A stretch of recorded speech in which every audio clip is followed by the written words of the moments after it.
할렐루야. 살아있는 예배를 회복하라 성경 공부 참여하시는 성도님들을 주님의 이름으로 환영합니다. 날씨가 많이 쌀쌀해졌는데요. 어떻게 건강한 하루 보내고 계신지 모르겠습니다. 어느덧 우리 성경 공부도 중반부를 지나서 이제 하반부를 향하고 있는데요. 강의를 들으시면서 어떠셨는지 많이 궁금합니다. 저도 처음 해보는 강의여서 많이 부족하고 또 많이 낯설기도 했는데요. 강의를 통해서 조금이나마 참 우리가 어렵다고 생각하는 레이기가 조금이나마 친숙해지고 또 뿐만 아니라 은혜와 생명이 넘치는 예배가 회복되는 그런 우리 안에 그 예배가 살아나는 역사가 있기를 기도하고 있습니다. 혹시 강의 들으시면서 생각나셨던 어떤 질문이나 받으셨던 은혜가 있으시면 여러분 그 주보 보시면 주보 뒤편에 그 이제 연락처가 있습니다. 제 이름과 그 연락처가 있는데요. 그곳에 전화가 좀 부담스러우시면 문자로 질문해 주시면 제가 늦게라도 꼭 확인을 하면 늦게라도 꼭 답변을 보내드릴 수 있도록 그렇게 하겠습니다. 오늘은 7번째 시간 초실절, 77절에 대해서 같이 나눠보려고 합니다. 오늘도 제가 기도하고 시작하도록 하겠습니다. 살아계신 하나님, 당신은 살아계셔서 지금도 함께하고 계십니다. 하나님, 오늘도 성경 공부, 이 귀한 하나님의 말씀을 연구하고 알아갈 수 있는 시간을 우리에게 허락하여 주셔서 감사합니다. 비록 여러 가지 상황으로 우리가 한 곳에 모여 함께 이 공부를 할 수 없고 영상으로 지금 이렇게 준비를 하고 있지만 주께서 이 시간 우리 성도님들 계신 곳에 찾아가셔서 친히 함께하여 주시고 성령으로 임재하여 주시기를 간구합니다. 하나님, 이 시간 지혜의 영으로 임하여 주시옵소서. 하나님께서 우리 성도님들에게 꼭 필요한 말씀을 허락하여 주시옵소서. 이 시간 절기를 통하여 주님께서 우리에게 주시는 은혜와 귀한 가치들을 상고할 때 하늘문이 열리고 우리 마음 가운데 하늘의 놀라운 지혜들이 부어지는 역사를 허락하여 주시옵소서. 이 시간을 온전히 맡겨드리며 살아계신 예수님의 이름으로 기도했습니다. 아멘. 죄송합니다. 말씀드린 대로 우리 오늘 초실절과 77절 살펴보도록 하겠습니다. 초실절과 77절은 레위기, 먼저 초실절인데요. 23장 9절부터 14절까지 내용이 나와 있습니다. 저와 여러분이 교독해서 한번 읽어보도록 하겠습니다. 여호와께서 모세에게 말씀하여 이르시되 이스라엘 자손에게 말하여 이르라. 너희는 내가 너희에게 주는 땅에 들어가서 너희의 곡물을 거둘 때에 너희의 곡물의 첫 이삭 한 단을 제사장에게로 가져갈 것이요 제사장은 너희를 위하여 그 단을 여호와 앞에 기쁘게 받으심이 되도록 흔들되 안식일 이튿날에 흔들 것이며 너희가 그 단을 흔드는 날에 1년 되고 흠없는 순양을 여호와께 번제로 드리고 그 소제로는 기름 섞은 고운 가루 10분의 2 에바를 여호와께 드려 화제로 삼아 향기로운 냄새가 되게 하고 전제로는 포도주 4분의 1 흰을 쓸 것이며 너희는 너희 하나님께 예물을 가져오는 그날까지 떡이든지 볶은 곡식이든지 생 이삭이든지 먹지 말지니 이는 너희가 거주하는 각처에서 대대로 지킬 영원한 규례니라. 아멘. 초실절은 히브리어로 욤 하 비쿠림이라고 합니다. 비쿠림은 장자, 첫 열매를 뜻하는 단어이고요. 초실절을 그래서 첫 이삭절기라고 이야기하기도 합니다. 초실절은요, 봄철에 곡물을 추수하는 것이 이제 시작된다는 것을 알리는 절기였습니다. 겨울에 파종한 씨앗 중 가장 처음 이제 수확하게 되는 것이 바로 보리였는데요. 이제 보리를 추수할 때 가장 첫 수확물 한 단을 성전으로 갖고 가서 하나님께 감사의 제물로 드리는 것, 그것이 바로 초실절이었죠. 초실절은요, 안식일 이튿날에 지켜라 라고 이렇게 나오고 있습니다. 우리가 지난주에 우리 실력, 달력도 다 살펴봤죠. 네, 이스라엘에는 달력이 민간력과 실력이 있다고 했었습니다.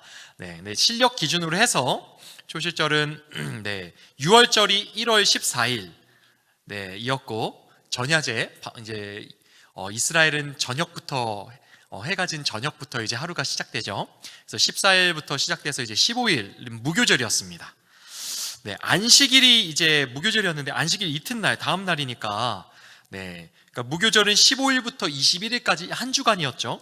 초실절은 무교절이 진행되는 둘째 날, 즉 니산월 16일에 드려졌다고 네, 볼 수 있겠습니다. 네, 초실절을 지키는 방법이 두 가지가 있습니다. 먼저 첫 번째로는요, 공동체적 이스라엘 그 전체 공동체가 함께 지키는 그런 초실절 행사가 있었습니다.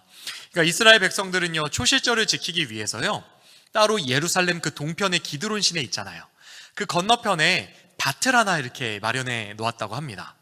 그래서 그 밭을 가을에 미리 기경을 하고요, 초실절 70일 전쯤에 미리 그 보리를 심어 놓는 거예요. 네, 그렇게 되면 이제 보리밭이 이렇게 커가겠죠. 네, 사진을 하나 가져왔는데 이것은 뭐 그 예루살렘 건너편은 아닌데 이스라엘의 보리밭 사진을 제가 한번 준비해 봤습니다.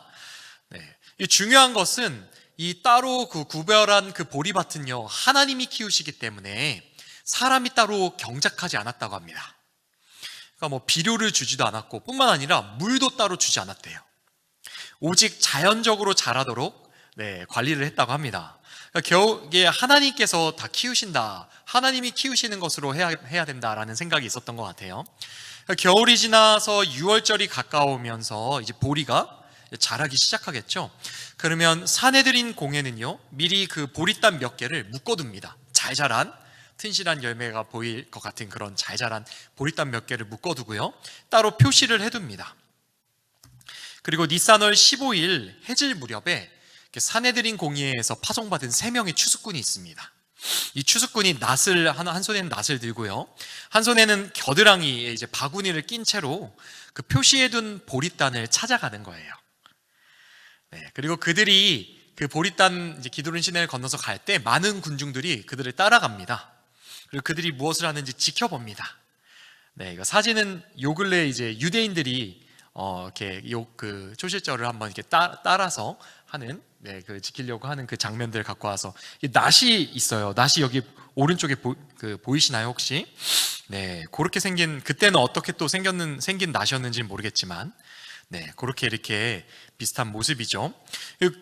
그 3명의 추수꾼이 쫓아와서 3명의 추수꾼이 네, 그 첫 보리 수확물을 배러 왔을 때 군중들이 쫓아온다고 했죠. 그 추수꾼이 외칩니다. 네, 큰 소리로 5번의 질문을 하는데요.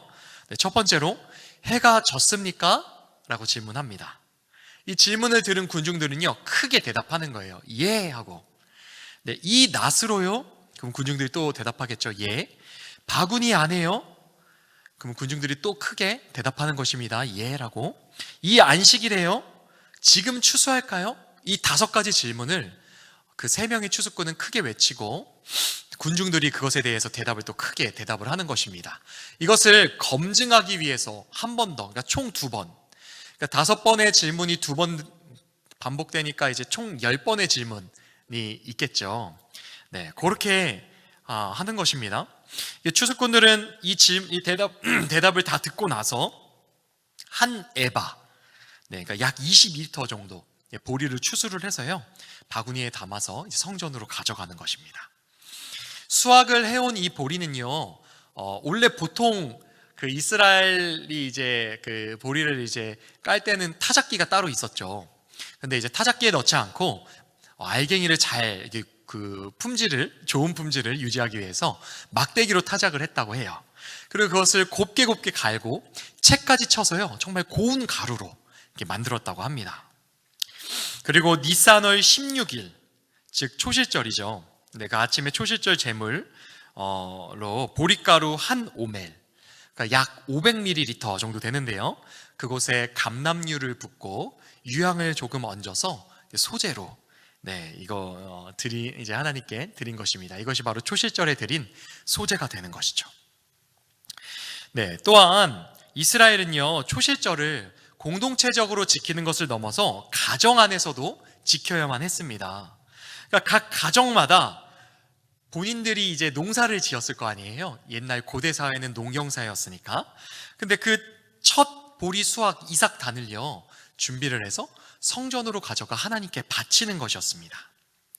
매년 초봄이 되면 이스라엘 농부들은요, 자녀들을 데리고 자신들의 밭으로 나갑니다.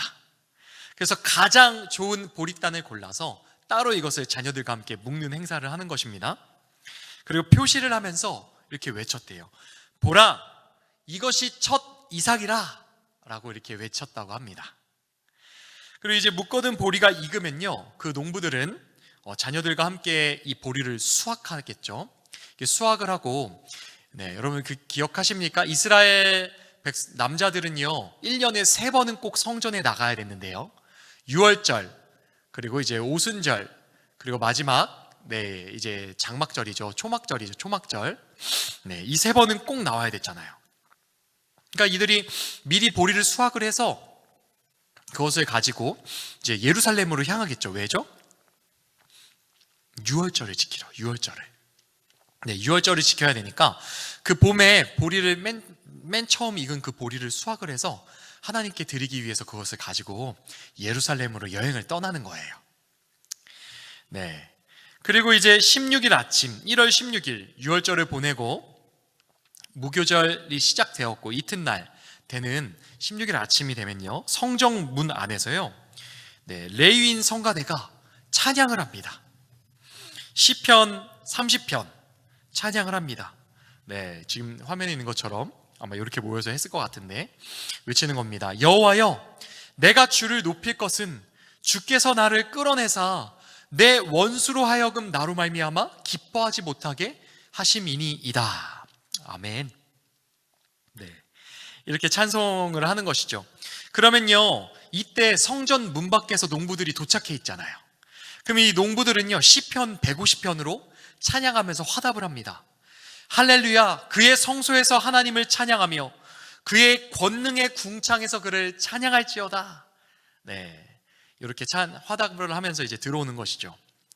그때 광주리에 이제 첫 수확한 보리 한 오멜, 이것을 담아서요, 농부들은 이제 가지고 들어오는 거예요. 그리고 제사장들에게 전달을 하면서요, 농부들은 신명기 26장 3절 말씀으로 기도를 합니다. 내가 오늘 당신의 하나님 여호와께 아뢰나이다. 내가 여호와께서 우리에게 주시겠다고 우리 조상들에게 맹세하신 땅, 가나안 땅이죠. 이 땅에 이르렀나이다 라고 이제 기도를 하는 것입니다. 하면서 그 보리 제물을 제사장에게 전달하는 것입니다.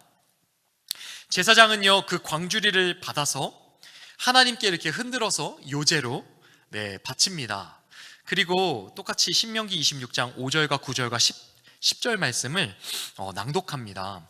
내 조상은 방랑하는 아람 사람으로서 애굽에 내려가 거기에서 소수로 거류하였더니 거기에서 크고 강하고 번성한 민족이 되었는데 이곳으로 인도하사 이 땅 곧 젖과 꿀이 흐르는 땅을 주셨나이다. 여호와여, 이제 내가 주께서 내게 주신 토지 소산의 만물을 가져왔나이다. 아멘. 이렇게 감사기도 마치면요, 제사장은 광주리를 가지고 번제단 앞으로 가서요, 한 움큼을 불에 던져 화제로 드립니다. 이렇게 가정에서도, 가정 단위로도 초실절을 지키게 된 것입니다. 아쉽게도요, 여러분 오늘날에도 이렇게 초실절 지킬 수 있을까요? 이스라엘 사람들 지키고 있을까요, 혹시? 물론 이제 예수님께서 모든 율법의 마침이 되셨기 때문에, 완성이 되셨기 때문에 우리도 당연히 이렇게 지키지는 않겠지만, 유대인들은 예수님을 모르잖아요. 율법을 계속 지키고 있잖아요. 그럼 이렇게 계속 지키고 있을까요? 아쉽게도 이렇게 지키고 있지 않더라고요. 왜냐면요, 이 초실절을 이렇게 지키려면 뭐가 있어야 될까요? 가장 중요한 것, 이거 가지고 나갈 성전이 있어야 되잖아요.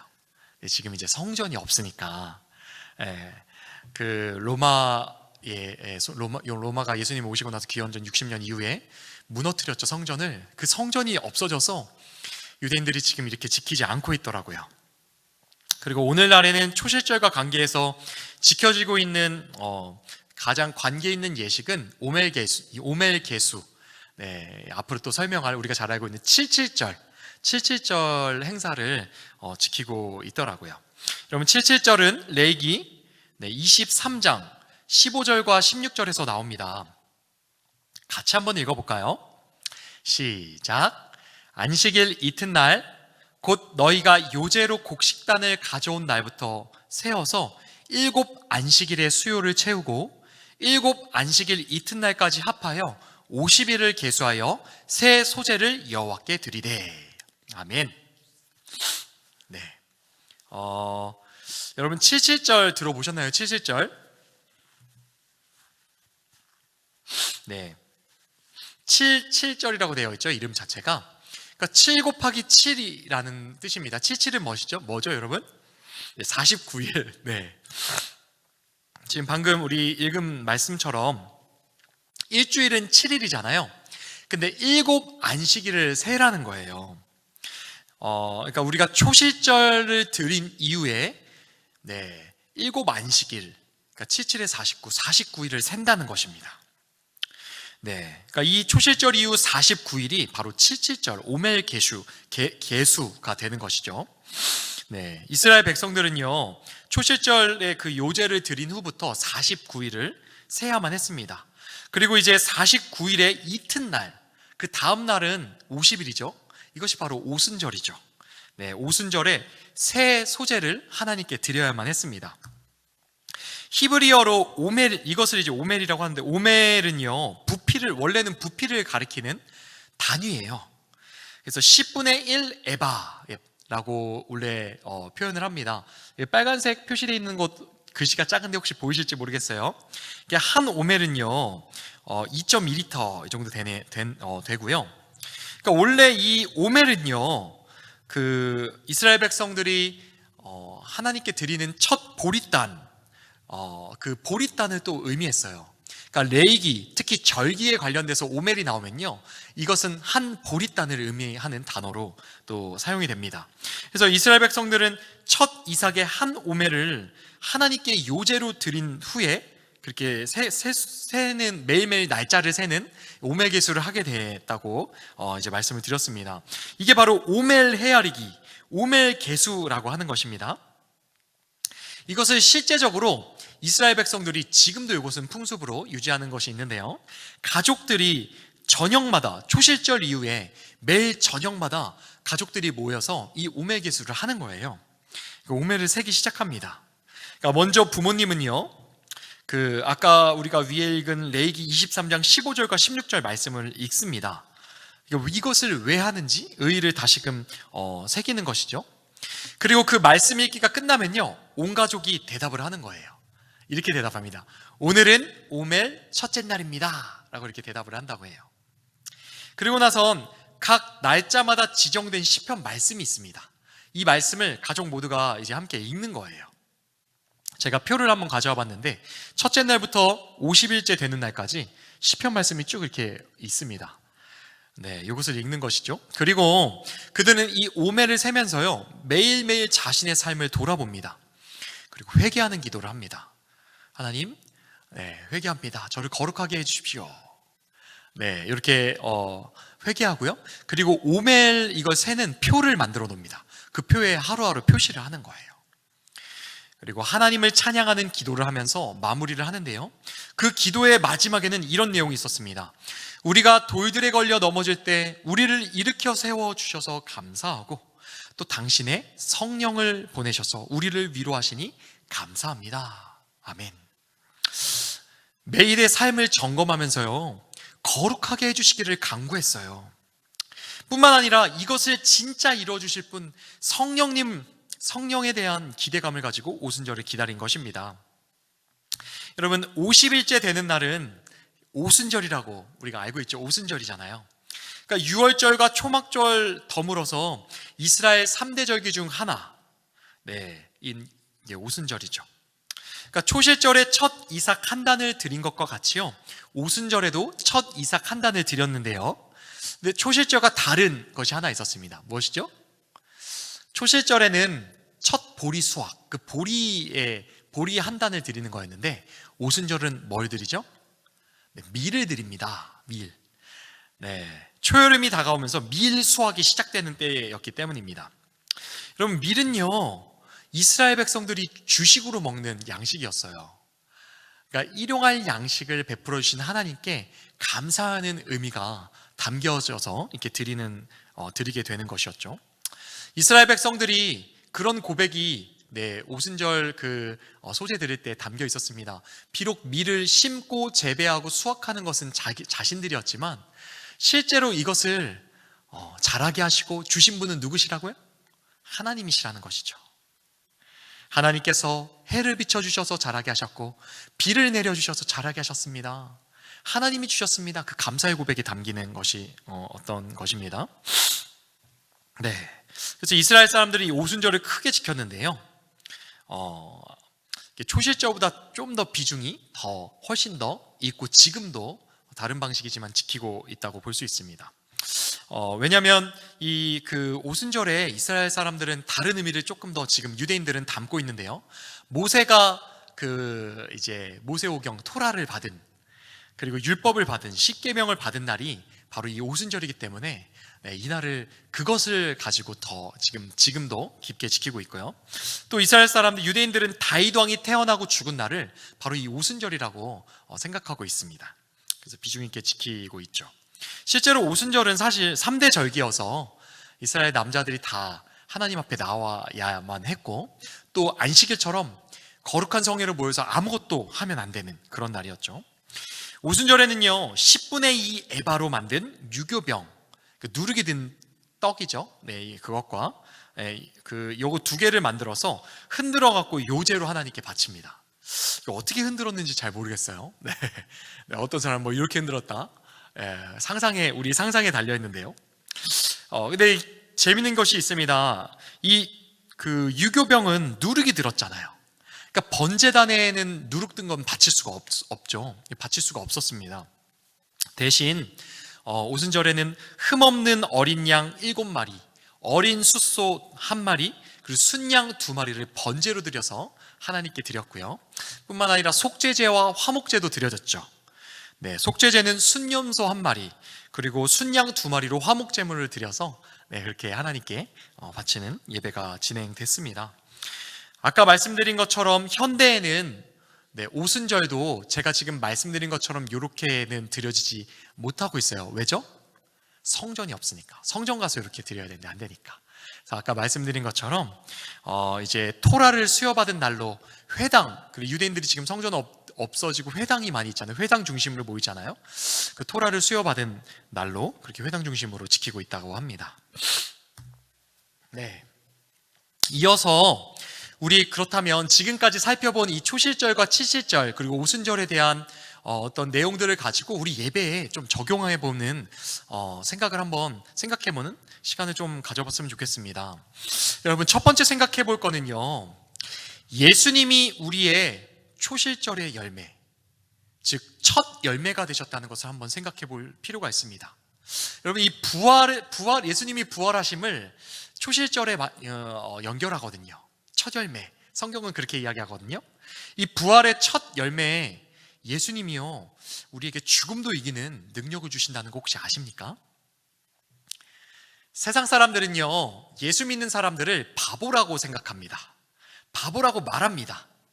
아무래도 우리가 먼저 예수님의 사랑을 경험했기에 이웃을 사랑하고 섬기려고 하다 보니까 세상 사람들 보기에는 약해 보이고 좀 미련해 보이고 그런가 봐요. 그래서 그런 이야기를 하는 것 같아요. 그런데 제가 이제 사역자가 되고 나서 성도님들을 지켜보면서 우리 예수 믿는 사람들이 정말 강해지는 때가 있구나, 이렇게 생각하는 때가 항상 이게 있습니다. 여러분, 언제일까요? 혹시 아시나요? 네, 바로 장래입니다. 장래. 세상 사람들에게는요, 이 죽는 날, 죽음은요, 소망이 없어지는 것을 의미합니다. 그러니까 우리가 죽는 날은 소망이 끊기는 날을 의미하는 것이죠. 세상 사람들에게 소망은 무엇이었습니까? 돈이었잖아요.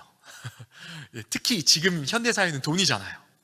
죽을 때는요, 돈이 힘을 잃어버려요. 죽음을 막아줄 수도 없고 죽음을 넘어서 한 푼도 가져갈 수도 없잖아요. 세상에서 의지하던 그 어떤 의료 기술도요, 힘을 잃어버립니다. 죽음을 잠시 미뤄줄 수 있을지는 모르겠지만 영원히 미뤄줄 수는 없거든요. 그 어떤 훌륭한 사상도, 그 어떤 높은 권위도, 심지어 나를 목숨처럼 사랑해주는 가족들도 사실 죽음 앞에서는 힘을 잃어버립니다. 잃습니다. 제가 누구보다 이것을 더 깊게 경험했는데요, 2018년에 저희 어머니가 폐암으로 돌아가셨거든요. 어머니를 주님 품에 보내드리면서요, 제가 절절히 절감했어요. 제가 어머니를 누구보다 사랑했습니다. 정말 어머니를 어떻게 하면 살릴 수 있을까 고민하고 이것저것 다 알아보고, 근데요 여러분, 제가 할 수 있는 일이 정말 없더라고요. 오히려 진짜 무엇 하나도, 세상의 그 무엇으로도 이 특별히 죽음으로부터 우리를 구원할 수 없구나, 제가 절절히 경험했습니다. 저뿐인가요? 세상 사람들은요, 죽음 앞에서 무력감을 느낍니다. 좌절합니다. 낙심합니다. 그러니까요, 죽음을 이야기하면 뭐라고 하죠? 재수가 없대요. 삶과 죽음은 동전의 양면처럼 항상 정말 가까이 있고 붙어 있는데 어떻게 하죠? 외면합니다. 생각하기 싫어합니다. 그러나 예수 믿는 사람들은 다릅니다. 두려워하지 않습니다. 낙심하지 않습니다. 오히려 죽음을 직면하고 이겨냅니다. 왜냐하면요, 바로 부활을 믿기 때문입니다. 죽음은 끝이 아니며 잠처럼, 자는 것처럼 반드시 깨어나는 날이 있다는 것을 믿기 때문입니다. 그 증거가 바로 오늘 우리가 초실절로 살펴봤습니다. 이 초실절이 나타내고 가리키고 있는 바로 예수님이시죠. 네, 고린도전서 15장 20절 우리 함께 읽어볼까요? 시작. 그러나 이제 그리스도께서 죽은 자 가운데서 다시 살아나사 잠자는 자들의 첫 열매가 되셨도다. 아멘. 오늘 바울은요, 초실절의 첫 열매, 이 첫 예물을요, 예수님, 죽음으로부터 부활하신 예수님과 연결하고 있어요. 예수님의 부활은요, 첫 열매가 되신 거라고 말합니다. 여러분, 첫 열매라는 말은요, 어떤 의미가 있을까요? 여러 가지 의미가 많이 있는데요, 그중 가장 중요한 의미 중에 하나가 바로 이것입니다. 첫 열매가 있었다면요, 두 번째 열매, 세 번째 열매도 있다는 거예요. 그게 바로 저와 여러분이신 줄 믿습니다. 예수님은요, 우리 부활의 보증이 되십니다. 첫 열매인 예수님을 믿는 것은요, 우리도 부활할 것이라는 것을 믿는 것입니다. 죽음은 끝이 아닙니다. 죽는 순간 우리의 영혼은 낙원으로 올라가서 하늘 아버지 품에 안깁니다. 이 땅에 남은 우리 육신은요, 이 땅에서 예수님과 함께 깊은 안식을 누립니다. 여러분, 창조주 하나님은요, 가장 작은 원소, 분자 이런 것도 다 만드신 분이에요. 먼지를 가지고 사람을 빚으신 분이에요. 우리가 화장을 해서 먼지, 재가 되어도, 우리가 땅에 묻혀서 미생물에게 먹혀서 몸이 다 썩어버려도 상관이 없습니다.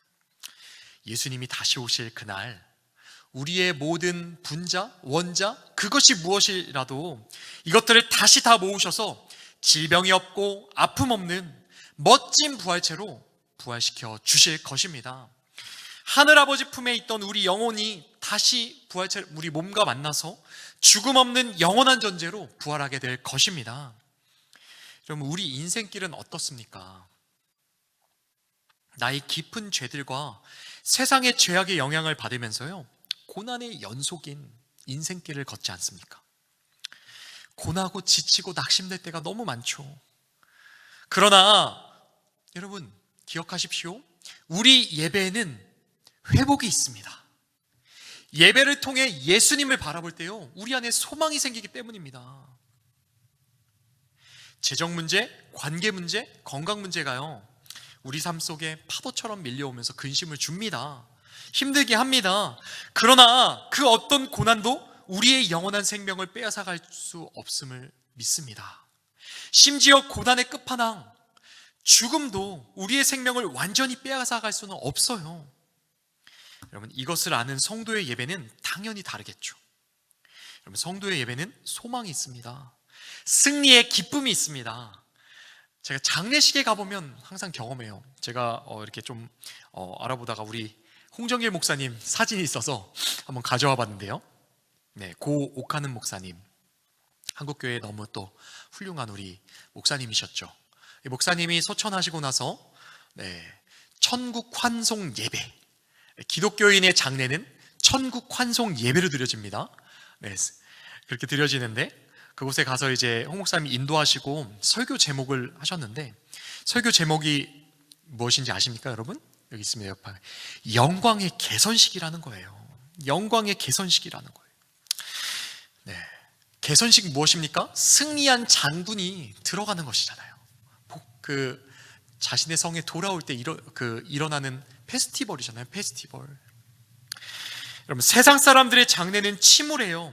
끝이니까요. 소망이 없으니까요. 그러나 성도의 장례는 다릅니다.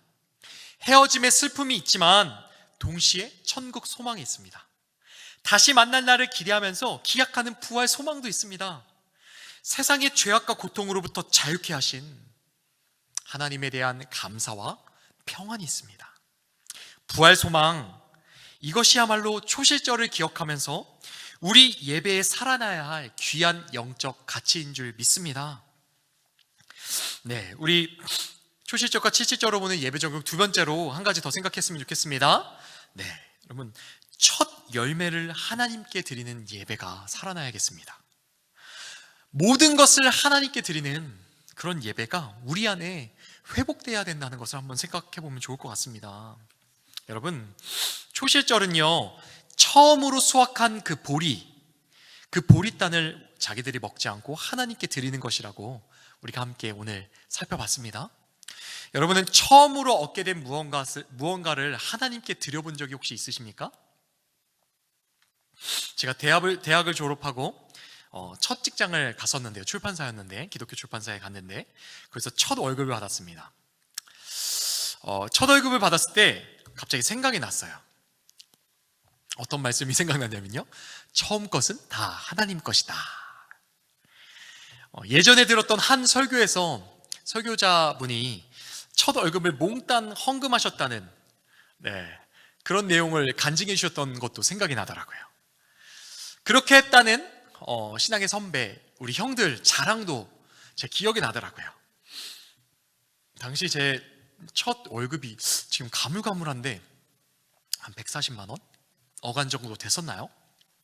네, 130만 원, 140만 원이었나? 네, 그 마음에 부담감이 찾아오기 시작하는 거예요. 이거 다 헌금해야 되나?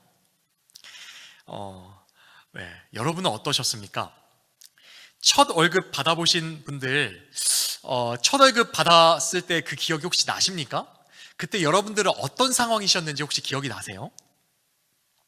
저는 그때 그렇더라고요. 사회에 처음 나온 거잖아요. 사회에 처음 나왔다 보니까 필요한 게 너무 많더라고요. 그러니까 변변찮은 옷도 없었고, 식비와 차비를 해야 되는데 돈도 한 푼 없고, 참 많이 모자라고. 저는 아니긴 했는데 어떤 분들은 학자금 대출 이런 것도 있는 분들도 있으셨잖아요. 그러니까 돈을 벌어본 적이 없으니까 정말 돈이 없을 때더라고요. 첫 그 월급을 받을 때가. 결국 저는 하나님께 몽땅 다 드리지 못하고요. 반대로 제가 다 썼습니다. 네, 믿음이 없더라고요. 정말 제 안에 믿음이 없더라고요. 당장 돈이 한 푼도 없는 현실 앞에서 이게 기꺼이 막 드릴 수가 없더라고요. 네, 혹시 여러분 중에 첫 월급을 몽땅 하나님께 드린 분 혹시 계십니까? 혹은 일부라도 아니면 11조라도 지키셨던 분들 혹시 계십니까? 네, 정말 칭찬해드리고 싶습니다. 저보다 훨씬 나으세요, 여러분. 네, 저는 이번에 초실절을 묵상하면서 그런 생각이 들었습니다. 초실절은 정말 하나님이 믿어지는 사람만 지킬 수 있겠구나 라는 생각을 해봤습니다. 왜냐하면 이스라엘 백성들도 마찬가지였거든요. 이게 봄철 첫 수확이었잖아요. 혹시 보릿고개라고 여러분들 들어보신 적 있으십니까? 가을을 지나 겨울을 지나 이렇게 곡식이 다 떨어질 때예요. 그때 맺힌 첫 수확물, 여러분 얼마나 귀합니까? 얼마나 먹고 싶었을까요? 그러나 자기가 먹기 전에 먼저 하나님께 달려가서 일부를 드리는 거예요. 그리고 나서 내가 먹겠다 하는 거예요. 여러분 어떻게 그럴 수 있었을까요? 이스라엘 사람들이, 그리고 지금 믿음의 신앙의 선배들이, 이 초실절 예배를 드리고 싶어하는 우리 신앙의 선배들이 어떻게 그럴 수 있을까요? 그들에게 하나님은요 실제였거든요. 실제.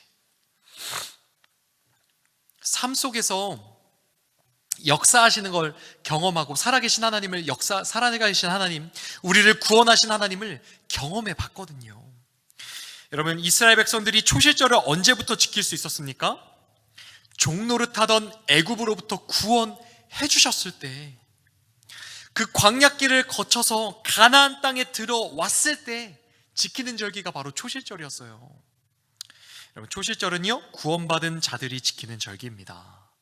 구원받은 자들이 나를 구원해 주신 하나님을 경험했을 때, 그분이 정말 믿어져서 그분께 내 마음을 다하여 감사하고 찬양한, 그렇게 그런 마음이 살아난 자들만 드릴 수 있는 그런 예배입니다.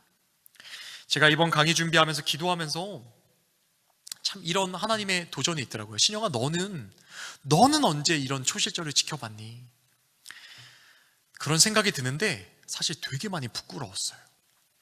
아까 말씀드린 것처럼 제가 첫 월급 받았던 걸 생각했더니 제가 냉큼 다 써버렸더라고요.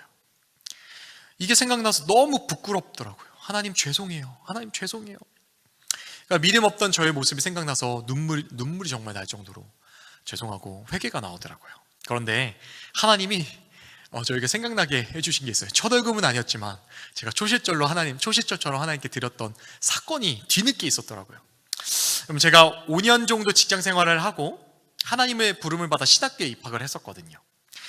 처음에는 제가 재정 이야기를 오늘 좀 하니까, 처음에는 제가 결혼한 가장인 상태였습니다. 신학교에 갈 때. 그러니까 가장의 그 의무를 다해야지 생각해서 직장 생활을 하면서 신학교를 다녀야겠다 생각을 했습니다.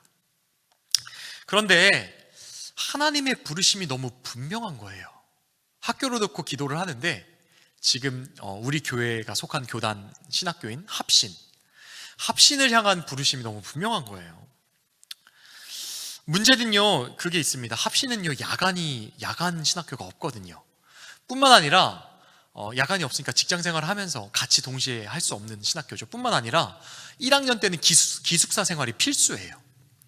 제가 나름 신혼이었는데 결혼한 지 한 2년 어간이어가지고 2년이 어간이 아니었죠. 근데 뭐 이제 여튼 그래도 나름 아이가 없어서 아내와 둘이 지내는 그런 가정이다 보니까 이 기숙사 생활이 되게 부담되는 거예요. 훨씬 제가 생각했던 것보다는 훨씬 더 많이 삶을 헌신해야만 했던 것이죠. 네, 그래서 사실 제 안에 신학교 갈 믿음이 또 없었거든요. 가장 중요한 것은 이제 재정적인 문제도 걱정되고 여러 가지 상황과 환경을 생각하면서 믿음이 정말 없었는데 하나님께서 믿음을 주시더라고요. 어떻게 주셨냐면요, 당시 제가 직장을 이제 퇴사하는데 퇴직금 1,000만 원을 주시더라고요. 그 1,000만 원이 생긴 거예요.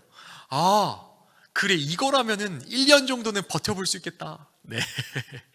하나님이 아니라 사실 그래서 저는요 퇴직금 1,000만 원을 믿고 하나님은 가라고 푸시를 자꾸 하시는데 믿음은 없었는데 그 1,000만 원 믿고 신학교에 갔습니다. 여러분 1년이 정말 금방 가더라고요.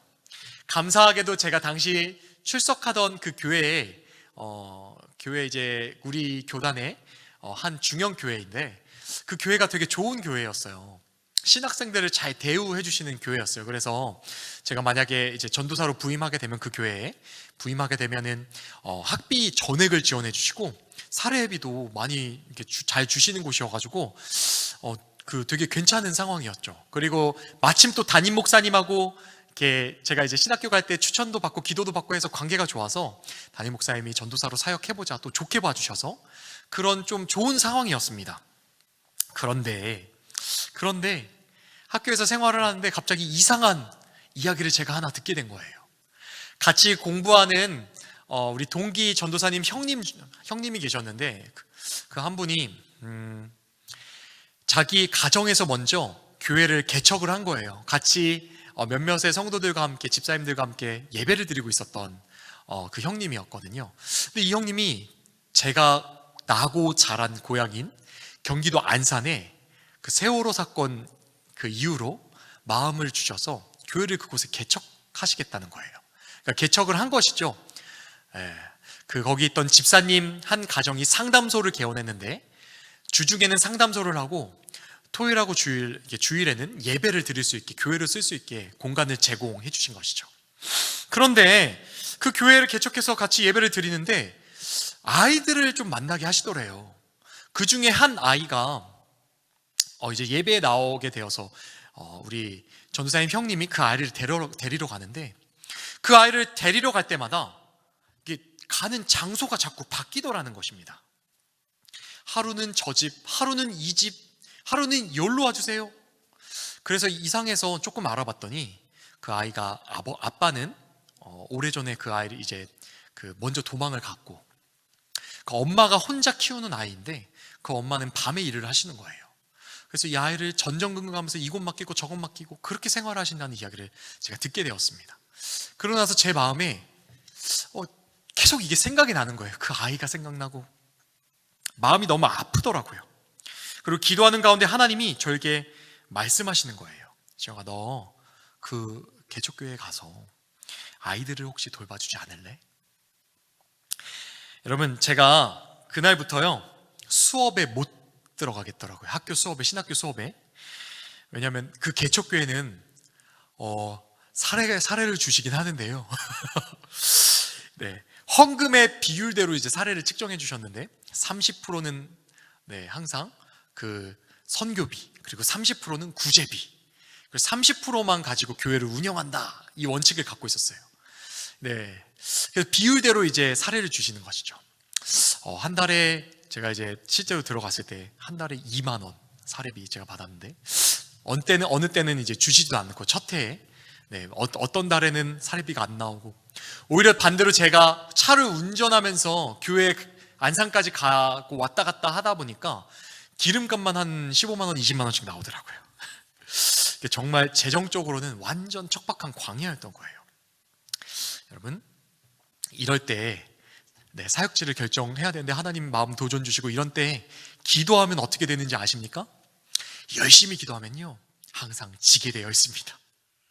결국 제가 하나님께 항복하고 당시 교사로 있었던 그 교회에는 말씀을 드리고 이번에까지만 하겠다, 저는 그 개척교회 가야 되겠다, 그렇게 이제 말씀드리고 이렇게 되어 있는 상황이었습니다. 여러분, 아직도 제가 생생하게 기억하는데 제가 믿었던 그 1,000만 원이 1년이 금방 지나가서 똑 떨어진 거예요. 통장에 정말 돈이 한 3, 4만 원밖에 안 남았어요. 근데 마침 또 그런 상황 속에서 제가 선교학과에 이렇게 목회학과 안에 이제 선교학을 공부하는 그런 상황에 있었는데 여러분, 혹시 우리 선교 디렉터 목사님으로 계신 김학유 목사님 아십니까? 네, 제 은사십니다. 지금 총장님이신데 당시에는 선교학과 교수님이셨고 우리 김학유 교수님과 함께 라오스로 비전 트립을 가야 했어요. 이게 꼭 가야 됩니다. 전공 필수입니다. 안 하면 이제 졸업을 못 하는. 그래서 이게 선교비가 이제 100만 원이 필요하게 된 거예요. 이제 1,000만 원 가지고 있던 건 똑 떨어지고 이 100만 원이 필요한데 첫 재정의 도전이 저에게 다가왔던 것이었죠. 선교비를 내야 하는 1차 마감일이 다가왔습니다. 제가 그날 이제 운전을 하면서 학교로 가는데 하나님께 이야기했어요. 하나님, 오늘 이 100만 원 선교비 내야 되는데 돈이 하나도 없어요. 제 통장에 지금 몇만 원밖에 없어요. 하나님, 어떡해요? 마음이 너무 무겁더라고요. 너무 힘들더라고요. 그렇게 운전하면서 가고 있는데 그때 이제 하나님이 딱 한마디 말씀을 해주시더라고요. 신영아, 내가 네 아빠야. 내가 책임져. 그 말씀 딱 들리는데 제가 눈물이 쏟아지기 시작했어요. 네, 안양에서 수원에 있는 학교로 운전하면 가는데 펑펑 울면서 제가 갔던 기억이 납니다. 아니나 다를까 하나님께서 구원해 주셨습니다. 김학규 목사님이, 우리 교수님이, 네, 전도사님들 상황을 다 알고, 네, 그 날이 사실은 이제 항공권을 구매하는 날이었는데요. 카드로 그냥 긁어주셨어요. 카드로 다 몽땅 긁어주셨어요. 네, 구원받은 것이죠. 그렇게, 네, 1차 구원을 받고 또 한 달을 이렇게 보냈습니다. 한 달을 보내고 나서 이제 12월 성탄절 날이었는데요. 이제 2차 마감일이 이틀, 3일 정도밖에 안 남은 상황이었어요. 그때는 이제 카드고 뭐고 이제 없어요. 진짜 내야 돼요. 근데 여전히 제가 한 푼도 없었거든요. 네. 그리고 그날 마침 또 원래는 이렇게 했는데 개척교회로 제가 간다고 하니까 그 있었던 교회에서 파송을 해주시겠다고 그런 날이었는데요. 그런 날에 정말 뜬금없이 그날 당일에 어떤 한 분이 식사를 하자고 연락이 온 거예요. 그리고 식사를 하는 도중에 봉투를 하나 받았습니다, 제가. 근데 제가 그 봉투를 받고 바로 사모에게 전달했어요. 왜냐하면 사실 그분이 교회에 1년에 한두 번 정도밖에 출석 안 하는 분이시고 제가 그분을 잘 아는데 정말 약간 재정에 되게 인색한 분이셨거든요. 그래서 이분이 왜 부르셨나, 이분이 왜 봉투를 주시나, 보나마나 뭐 얼마 안 될 거라고 당연히 그렇게 생각하고 자연스럽게 그냥 사모가 받고 그냥 가방에 집어넣은, 그렇게 지나서 네, 온 상황이었습니다. 제가 그건 아무 생각도 없이 이제 며칠 후에 2차 마감이니까 하나님께 또 운전하면서 식사 마치고 이렇게 오면서 운전하면서, 하나님 선교비가 필요해요, 하나님 이제는 어떻게 해요, 이러면서 오고 있는데 하나님이 정말 불현듯 그 봉투를 생각나게 하시는 거예요. 그 봉투를 봐. 제가 깜짝 놀라서 여보, 그 봉투 한 번만 열어봐요 제가 이야기를 했었거든요. 네, 여러분, 그 안에 얼마가 들어있을까요? 네, 딱 놀랍게도 딱 100만 원, 선교비 딱 100만 원이 들어있더라고요. 네, 그분은 전혀 이런 알 수도 없는 상황이었고요. 제가 선교비 가지고 뭐 기도 요청을 안 했어요. 사실 정말 어느 분께도 하지 않고 정말 제 마음에도 품고 있었거든요. 근데 선교비와 딱 같은 금액 100만 원이 딱 들어있는 거예요. 사랑하는 여러분, 때로는 하나님께서요 우리에게 소중한 것을 요구하실 때가 있습니다. 우리가 생각했을 때 정말 나에게 필요하고 우리의 계산으로 생각했을 때 이렇게 꼭 해야 될만 하는 것, 너무나도 소중한 것, 근데 그것을 내려놓고 나에게 혹시 내 손에 올려주지 않겠니? 말씀하시는 때가 있어요. 그때 우리는 꼭 기억해야 합니다. 여러분, 하나님께서 우리의 무엇인가가 필요해서 그러셨을까요 혹시? 하나님은 전능하신 분이잖아요.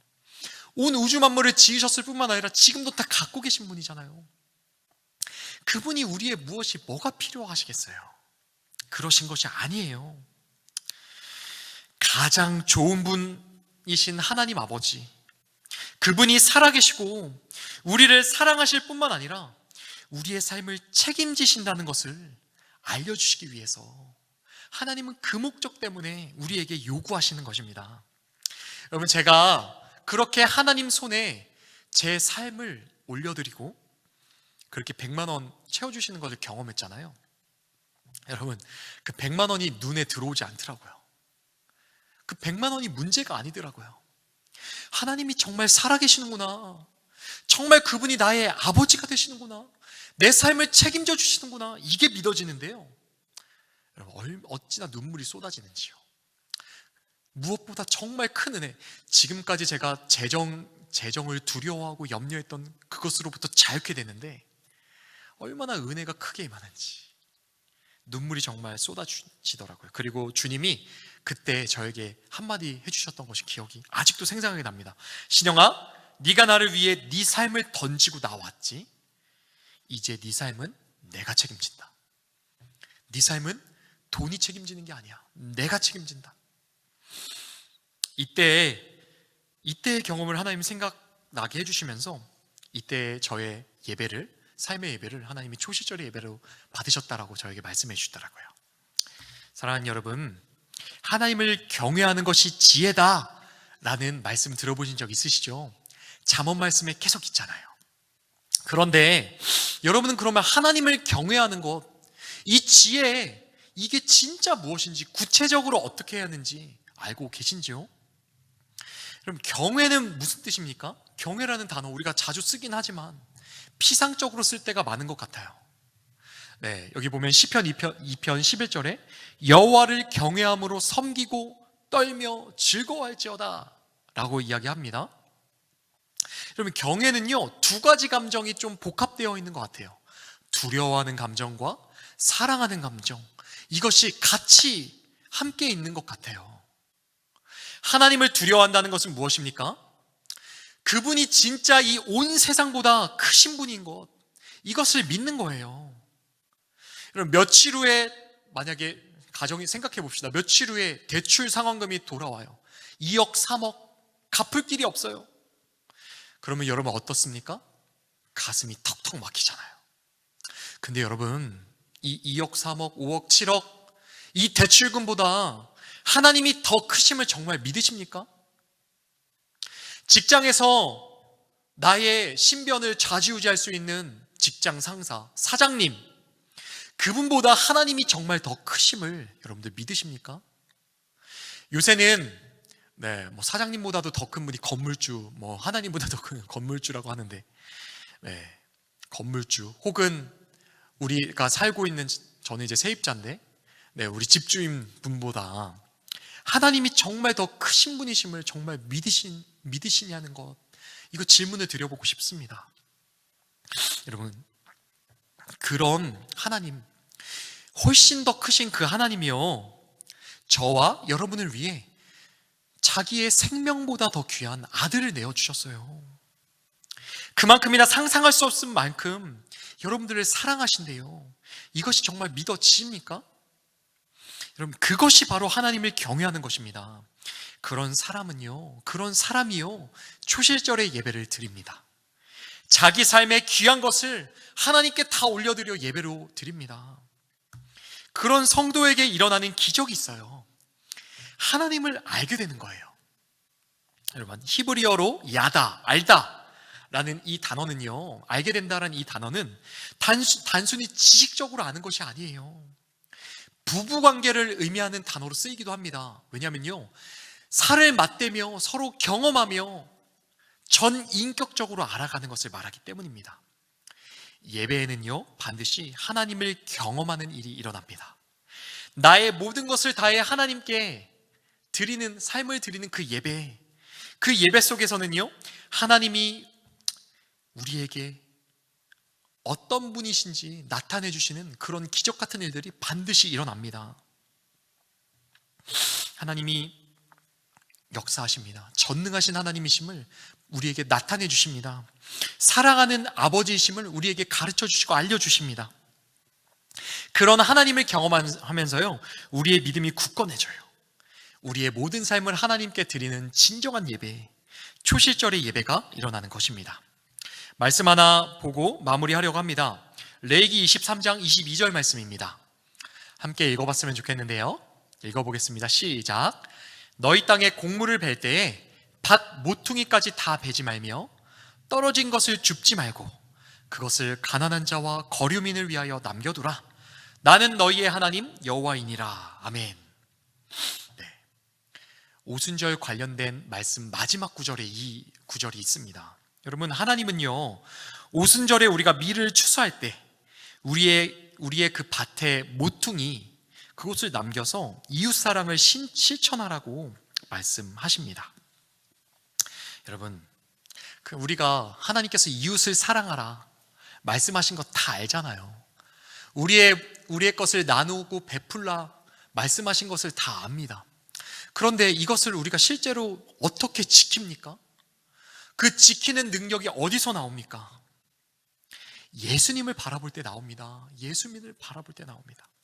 예수님을 바라보고 경험한 성도는요, 달라요. 우리의 모든 삶을 들여서 그분을 예배하게 되기 때문입니다. 오순절의 주인공이신 성령께서 우리에게 임하셔서요, 이웃사랑을 할 수 있도록 능력을 주십니다. 성령님이 임하신 초대교회는요, 밭 모퉁이가 아니라요, 자기의 모든 재산을 다 하나님께 드립니다. 그래서 어떻게 하죠? 이웃들을 돌보고 교회 공동체를 섬기는 그런 놀라운 기적 같은 예배가 일어났었어요. 여러분, 성령은요 추수의 영이십니다. 하나님의 마음을 우리에게 부으셔서요 마지못해 계명을 지키고 율법을 지키는 그런 수준이 아니에요. 하나님의 기뻐하시는 뜻에 우리의 모든 삶을 던지게끔 인도하십니다. 어떻게 해요? 전능하신 하나님이 믿어지게끔, 우리를 목숨까지 생명까지 내어주셔서 사랑하시는 그 하나님의 사랑 우리 마음에 부으셔서 믿어지게끔 하셔서 여러분 우리의 삶의 예배를 드리는 그 길로 성령 하나님께서 인도하십니다. 그 일이 성령께서 이 땅에 오신 후로 지금도 곳곳에서 일어나고 있어요. 하나님이 주인 되시는 천국, 하나님의 임재가 임한 그 천국이 지금 이 땅에서 이미 열렸습니다. 많은 사람들이 지금도 성령을 통해 성령의 임재 안에서 천국을 경험하며 매일매일을 살아가고 있습니다. 누리고 있습니다. 사랑하는 여러분, 우리의 예배가 이 성령의 임재로 충만한 예배가 되기를 소망합니다. 먼저 우리가 함께 드리는 공예배가 회복되어야겠습니다. 성령의 임재가 충만하여서 날마다 그 천국을 경험하며 우리의 주인이 바뀌는 일이 일어나야겠습니다. 기도의 자리, 말씀의 자리, 예배의 자리에서 받은 이 감격, 우리의 삶의 주인이 바뀐 일이 삶의 예배로 일어나길 소망합니다. 하나님이 기뻐하시는 영적 예배가 풍성하게 일어나서 우리가 그리고 수많은 이웃들이 이 땅에서 천국을 경험하게 되시기를, 그런 삶의 예배 회복되시는 우리 사랑하는 성도님들 되시기를 주님의 이름으로 축복합니다. 기도하겠습니다. 하나님 감사합니다. 오늘 초실절, 치실절 이 절기를 통하여서 주님께서 부활의 첫 열매가 되심을, 우리가 두 번째, 세 번째 열매임을 가르쳐 주셔서 감사합니다.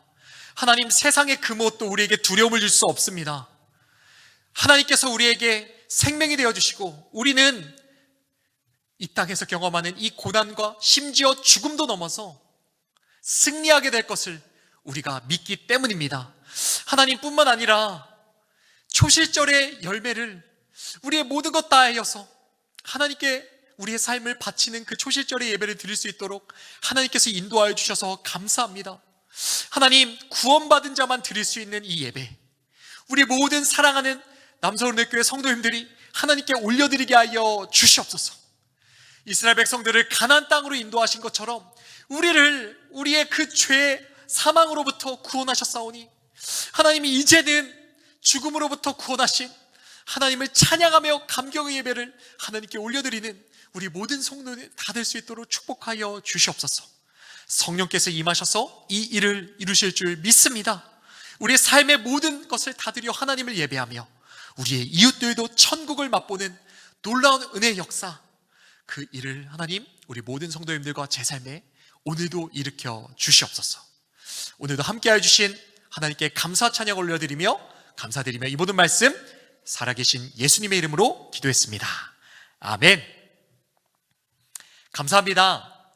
오늘 강의는 여기에서 마치도록 하겠습니다. 다음 주에 더 큰 은혜로 함께 찾아뵙도록 하겠습니다. 감사합니다.